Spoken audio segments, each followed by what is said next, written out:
Hi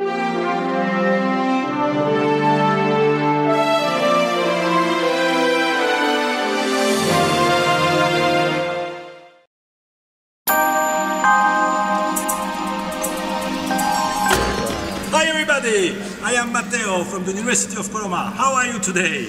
It's a real good jumping. Question.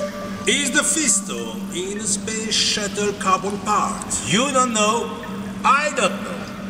But we will try to find it with the frag machine. With Selfrag technology, we can separate any kind of material with a high yield. Frankie!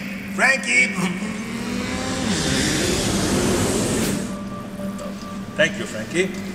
Oh, I'm every time serious. So,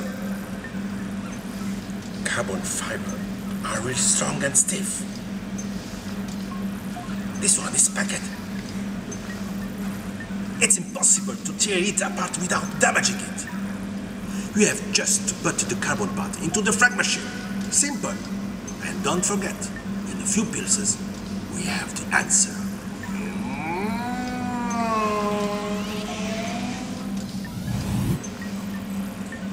Attention. Attenzione. We bust the pulses about 150. Frankie, you ready?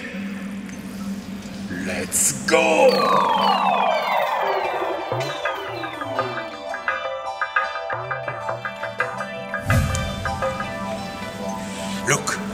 Look! The carbon fibers are fully liberated. Unfortunately, there is no Fisto. However, the materials are perfectly separated. And look at this carbon fiber, still of the original length and undamaged. I'm starting to believe that we can recycle anything with this technology. But tomorrow, we will frag it again. And don't forget, burst it up. Houston, Frankie, we have a problem. Franco, mannaggia la miseria. How many times I can tell you?